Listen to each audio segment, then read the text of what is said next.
તો હવે તો દર્શક મિત્રો કાયદેસર રાષ્ટ્રપતિની એન્ટ્રી થવી જોઈએ.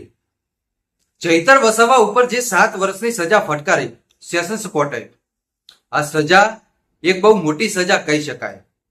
આ સજા કોઈ નાની સજા નથી, આ એક બહુ મોટી સજા કહી શકાય.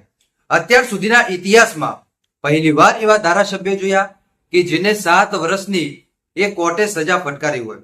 મોદી સાહેબે પણ કીધું હતું કે આ પહેલીવાર મેં મારી જિંદગીમાં આવા ધારાસભ્ય જોયા, આમ આદમી પાર્ટીના ધારાસભ્યો કે જેને 7 વર્ષની સજા ફટકારી નાખવામાં આવી હોય. મેં પણ મારી જિંદગીની અંદર પહેલા એવા ધારાસભ્ય જોયા કે જેને આટલી મોટી સજા ફટકારી નાખવામાં આવી હોય. હવે માનીએ કે ધારાસભ્યને આટલી મોટી સજા ફટકારી, તો હવે શું ધારાસભ્ય જેલમાં રહેશે?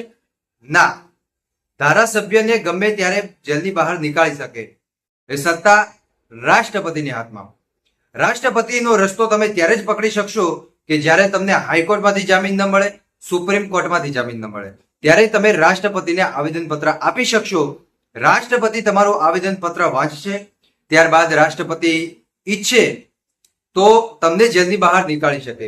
જેલની બહાર નીકાળતા પહેલા રાષ્ટ્રપતિ સુપ્રીમ કોર્ટના જજ હોય કે પછી હાઈકોર્ટના જજ હોય એને ટકોર કરી શકે કે તમે આ કેસની ઊંડાણપૂર્વક તપાસ કરો, ક્યાંય કચાશ ન રહી જાય એને ખાસ ધ્યાનમાં રાખી અને તમારે આની ઊંડાણપૂર્વક તપાસ કરવી પડશે. જ્યાં સુધી તમે આની તપાસ નહીં કરો ત્યાં સુધી કઈ ખબર પડવાની નથી.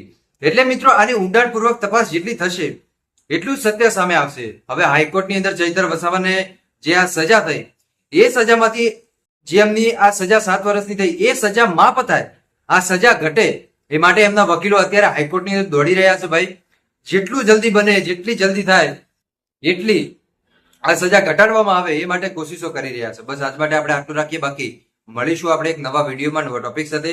ત્યાં સુધી બધાને જય માતાજી, જય દ્વારકાધીશ. આગળ પણ આવવાનો સપોર્ટ કરતા રહેજો. ધન્યવાદ.